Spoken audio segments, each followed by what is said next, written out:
Hello everyone. Today we're going to read Dorrie and the Screebit Ghost.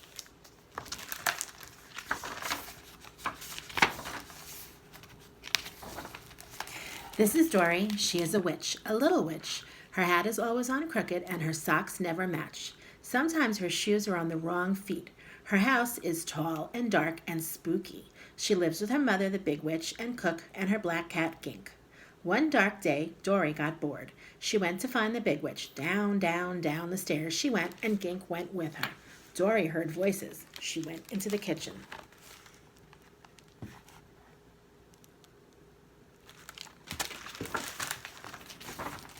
Cook was scowling and stirring stew in a big pot on the stove.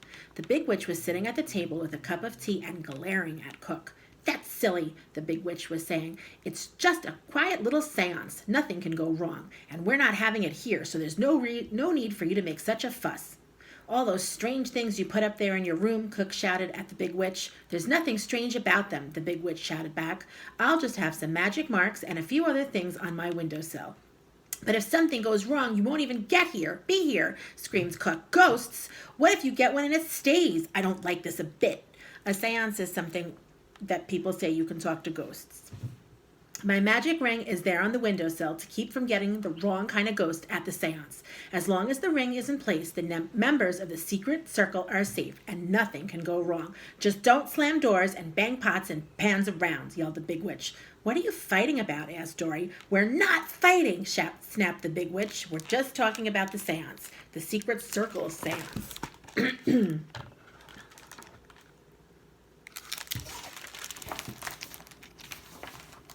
"What is a seance?" asked Dorrie. "May I come with you?" "No, you may not come with me," said the big witch. "A seance is a special meeting where people try to get a ghost to come. The ghost brings messages. I'm learning how to do it. The big witch, Grinda, is a medium." "Medium?" said Dorrie. "She's almost as big as Cook." "No, no, no," yelled the big witch. "Medium doesn't have anything to do with your size. A person who gets a ghost to come is called a medium. I've got to get ready to leave. And Dorrie, you go to your room. You get your room cleaned up while I'm gone. It's such a mess. It's spilling all over the hall. Be sure to pick up all the marbles." Dorrie and Gink went out into the hall. Some of the marbles had bounced down the stairs. She began to pick them up and put them in her pocket. She found some jacks and a piece of paper and part of a puzzle. The big witch was in a big hurry. She put on her long black cloak and got out her best broomstick. "Goodbye and be good. Don't bother Cook. She's in an awful mood. Stay upstairs." With that, the big witch went out the door. She flew away over the trees in a gust of wind. And you can see Dorrie is very messy with all her marbles all over the place. Dorrie sighed. She looked around. "We've picked up everything down here, Gink," said Dorrie. "Come on." Up the stairs they went into Dorrie's room. Dorrie began picking things up and putting them away. She worked and worked. She found a box of marbles under a pile of socks. She emptied out her pocket. A piece of paper fluttered to the floor. Dorrie picked it up. She read, 2 quarts milk, 1 pint cream, 3 bunches celery, soup bone, yeast. Dorrie turned it over. There was a lot of very small writing on the back. Said Dorrie. "Gink, I think that is the dance Mother was doing the other day when Grinda was here. I'll learn it too. I'm tired of cleaning. Let me see. 5 steps backwards, 2 steps forward, 1 step back. Do this twice. Slide east, slide west, raise arms, and say gozzle, gozzle, gallarum, bink, bidoo, bee, non-blek, calorum, dee. Spin to the south, spin to the north twice more. Close the eyes and whisper, ghosterum, ghosterum, kazi." Uh-oh. Dorrie always seems to get into trouble. Dorrie opened her eyes. "Hey, I like that, Gink. I'll do it some more. I can show Mother when she gets home." Dorrie did all the steps and said the words 3 more times. Dorrie opened her eyes. Gink hissed. Dorrie blinked. A glowing ball of light was bouncing around her toes. It bounced up to the ceiling. It bounced all over her room. It bounced back to Dorrie. It was getting bigger and bigger all the time. It stretched out in all directions. Suddenly, it was a tall, pale shape waving its arms. It swirled around Dorrie and Gink. "Scree!" cried the shape in a high, thin voice. "Scree! I'm free! I'm free! I'm free!"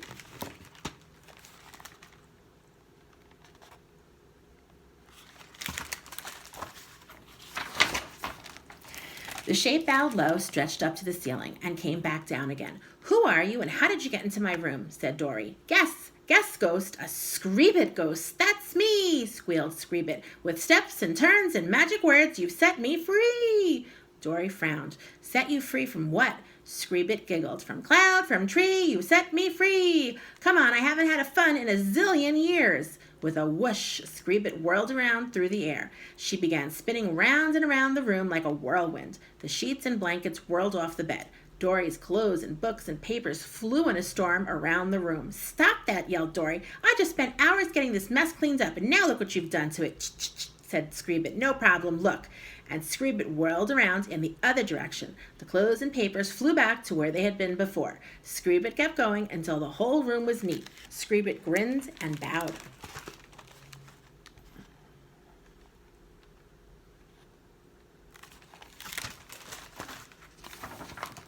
"Oh my," said Dorrie, "I wish I could do that.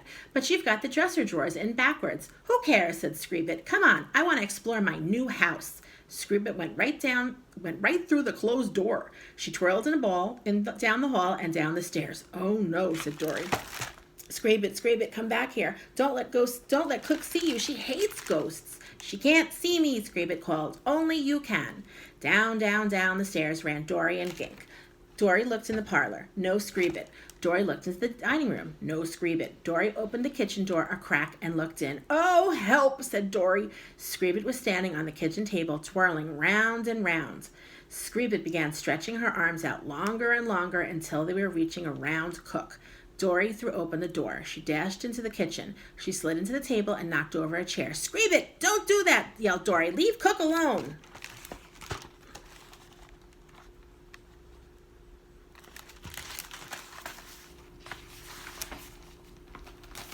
Cook jumped into the air. She dropped the spoon and stew splashed all over. Some splashed on Gink. He jumped up onto the table and knocked over the sugar bowl. "Dorrie, look what you made me do," yelled Cook. "Get out of here and get that cat off the table. The idea. I don't know what's gotten into you." Dorrie stared. "So it's true. You can't see it." Cook stamped her foot. "I see a big mess in my kitchen. Now go. Stay in your room until supper's ready." "I'm too busy to have supper," said Dorrie. "I'll just come get a sandwich later. Just stay out of my way," grumbled Cook. "I will," said Dorrie. She glared at Screebit, who was standing beside Cook, making faces and waving her arms in the air.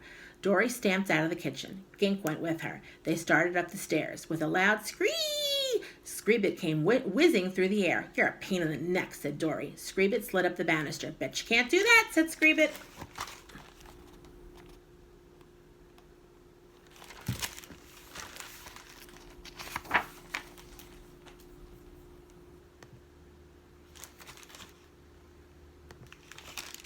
"I can slide down," said Dorrie, and she climbed.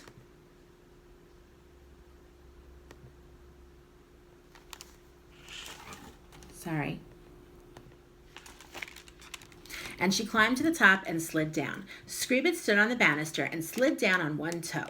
Dorrie grinned. Screebit slid back again on one toe. "What else can you do?" said Dorrie. Screebit lifted her arms into the air and stretched up to the ceiling. She stretched some more. Her arms went right through the ceiling. Then she slid into herself. She grew smaller and smaller. In 2 seconds, Screebit was a ball of light rolling along the floor. She unrolled and stood up. "Hide and seek!" cried Screebit, and disappeared. Dorrie looked into the parlor. She looked behind the couch. She looked behind the chairs. She went into the dining room and looked under the table. She couldn't find Screebit anywhere. Dorrie went back into the hall. Screebit was floating upside down with her head stuck in the umbrella stand.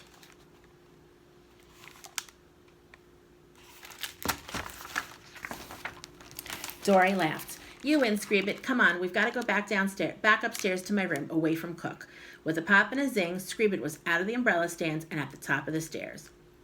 Dorrie and Gink got to the top just in time to see Screebit go through the door into the big witch's room. "No, no, no," cried Dorrie. "Screebit, get out of there, right now."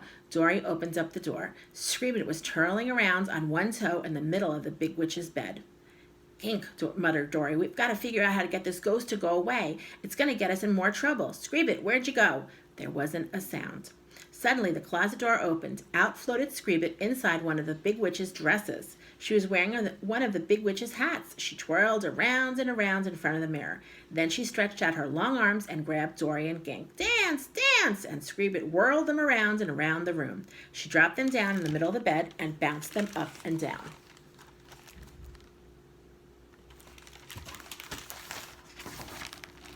All at once, Screebit zoomed across the room. What do I see? What do I see? A magic ring just for me! No, yelled Dorrie. That's my mother's. I'm not supposed to even touch it. Put it back, quick! Screebit, please! Finders keepers, squealed Screebit. She dropped the big witch's clothes and whizzed out of the room and down the stairs. After her, Gink, cried Dorrie. Down the stairs and out the door they went.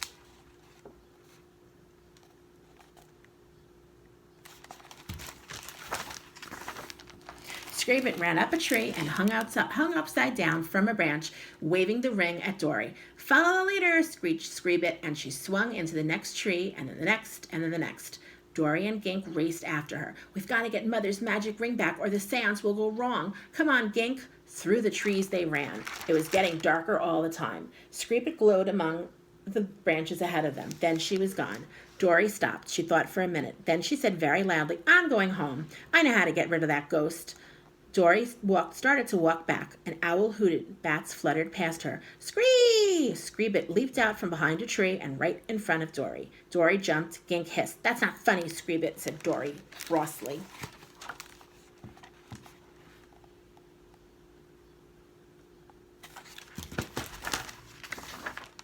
Screebit waved the ring in front of Dorrie's nose. You can't get rid of me because I've got the ring, squealed Screebit. Play tag with me or I'll drop it into the black pond.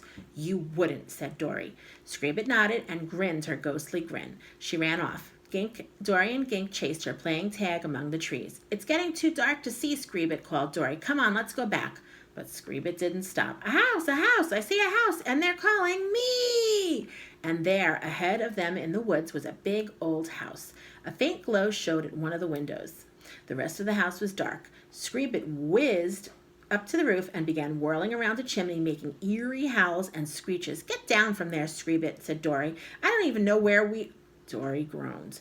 The witch Grinda's house, the seance. We've got to get Screebit out of here, Gink. Screebit came sliding down a rain spout, upside down. Dorrie made a grab for the ring. Screebit leaped out of the way, laughing and chattering. In a flash, Screebit melted through the door of the house.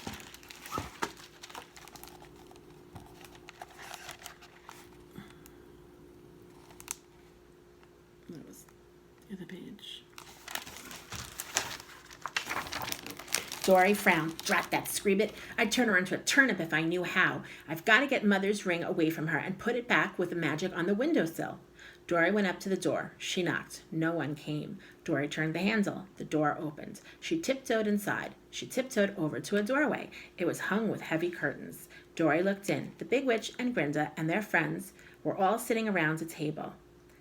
The only light on was a flickering candle on the far side of the room. Everyone's eyes were closed. You see Dorrie there. We don't see Screebit yet. It's starting to work already, whispered Grinda. I heard a rapping. I feel a spirit coming near. Big Witch, it's your turn. The big witch slowly got to her feet. She did the same steps Dorrie had done. Back and forth, to and fro. Gozzle, gozzle, gallarum, bink. Be-doo-be, non-black, calorum dee, muttered the big witch and began to spin. Ghosterum, kazi. A strange green light filled the room, then faded. The candle sputtered and went out. Screebit, whispered Dorrie. Where? Then she saw her. Screebit floated out from under the table with Squig's umbrella. Be still, said Grinda. A ghost has come. I can hear a voice. Listen. All I hear is Ob's teeth chattering, said Squig, and he's poking me with my umbrella. I am not, said Mr. Obbs. You're poking me. No, I'm not, said Squig, and if I'm not poking you and you're not poking me, who is? Screebit found Grinda's trumpet. She floated into the air and gave a blast on the trumpet. Everyone jumped. Really, Grinda? Snapped the big witch. I didn't do that, cried Grinda. We have raised a ghost. It's trying to tell us something. Listen. I think it's telling me to go home, said one of the witches. Be quiet. You're spoiling the seance, shouted Grinda.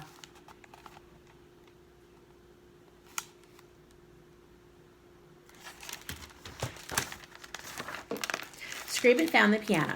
With a happy smile, she rolled herself into a ball and bounced up and down on the keys. She bounced so hard that the room shook. Books slid off the shelves. Vases crashed, lamps fell over. Screebit unrolled and grabbed Grinda's shawl and began to dance across the furniture. She took Mr. Obb's violin. She danced and plucked the strings until the violin broke. This isn't a message, Grinda, shouted the big witch. This is a mess. You've done something wrong. Me? Me something wrong? Yelled Grinda. If something's wrong, you're the one that did it. If you had put the magic ring in the right place, this wouldn't have happened. I put it right where you told me to, said the big witch. On my windowsill. I've had enough. After this, I'm taking lessons from someone who knows what she's doing. I'm going home.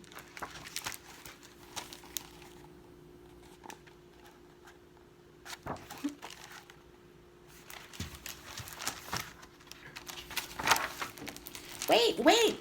Grinda grabbed the big witch's sleeve. I just know something important is going to happen. We'll get a message. Everyone be quiet, please. Dorrie dropped the curtain. Oh, help. If Mother goes home before I get Screebit and the ring out of there, I'm going to be in the worst trouble yet. Excuse me. Dorrie looked around the hall. She saw a big metal wastebasket. Hold your ears, Gink. I've got an idea. Dorrie picked up the wastebasket. She put it on her head inside. She began to howl like Screebit. She howled and moaned. She banged on the wastebasket and rapped on the wall. Crashes and yells and trumpet blasts were coming from the other room. Then Screebit came floating out between the curtains. Scree! Called Screebit. Scree! Over here, said Dorrie. I've got another ghost, and it's a lot better than you, Screebit. It's made itself so small it fits in the corner of my pocket. Dorrie walked toward the door. Screebit frowned and floated after her. I can do that too, said Screebit. Bet you can't, said Dorrie, and she went out the door and down the steps and toward the trees. I'm taking this ghost home with me. Screebit followed her. I can make myself as small as an apple, said Screebit. That's nothing, said Dorrie. I can make myself as small as a walnut, said Screebit. Huh? Dorrie said, hurrying through the trees. My ghost is no bigger than a bean. I bet I can do that, said Screebit. Stand still for a minute and watch me. Dorrie's got some kind of plan.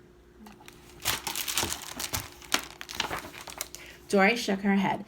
I'm in a big hurry. I have to get home before Mother does and finds out that I'm not in bed. Screebit raced ahead of her and began rolling and rolling around on the ground. Smaller and smaller and smaller she rolled herself. She was smaller than a walnut, then smaller than a dime. She popped into the air and into Dorrie's pocket, and there on the ground, in the moonlight, was the big witch's magic ring. Dorrie reached down and grabbed it. She put it on her thumb. Screebit came out of her pocket like a flash of lightning. She began howling. She howled louder and louder, and she got bigger and bigger. So Dorrie tricked Screebit.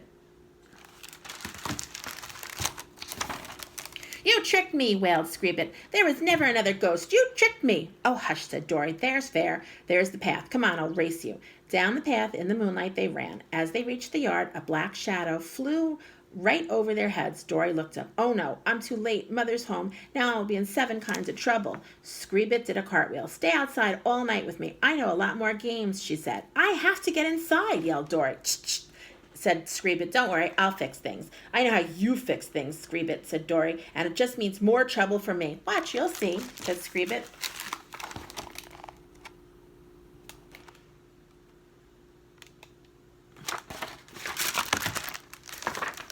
The big witch had just landed in the yard. She opened the door and went inside and locked it. Screebit went to the door and howled in a loud, eerie voice. Scree! The big witch unlocked the door and threw it open. Screebit reached out her long arm and grabbed the big witch's hat. She hung it out of reach in midair. Who? What? Cried the big witch, staring at her hat. In a flash, Dorrie ducked inside the house. Up the stairs she ran. Down the hall, she went into the big witch's room. She ran to the windowsill and put the magic ring back in place. She ran down to the hall into her own room and jumped into bed. Gink was right beside her. So there's Screebit with the hat, with the big witch. And up there on that window is Dorrie.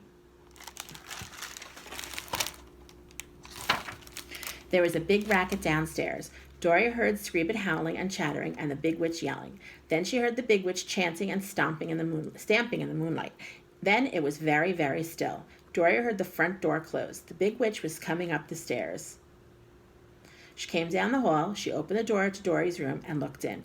Dorrie peeked over the covers. I'm sorry if I woke you up, said the big witch. How did the seance turn out? Said Dorrie. It's a terrible mess, said the big witch. Everything went wrong. A ghost did come, but it wasn't the helpful sort. In fact, it was a terrible ghost. And then we got in a big fight about what went wrong. Grinda thinks it was my fault, but I know it was Grinda's fault. Where'd the ghost go? What did you do to it? Said Dorrie, sitting up. The big witch frowns. Don't look so worried. It's miles away by now. I made it go away. It made a frightful racket, and it took my hat, but it's gone. Oh, said Dorrie. There's Dorrie in bed. And you see Screebit at the window.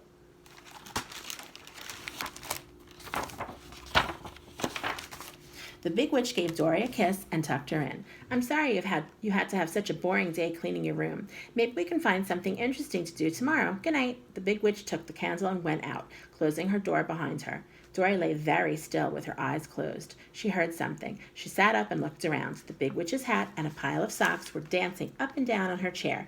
Dorrie grinned. Hi, Screebit. A smile grew under the hat.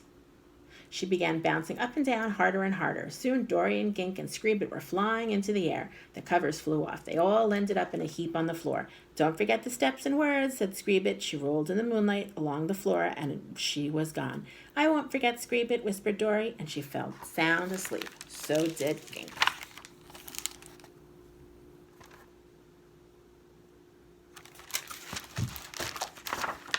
The end. Hope you liked it.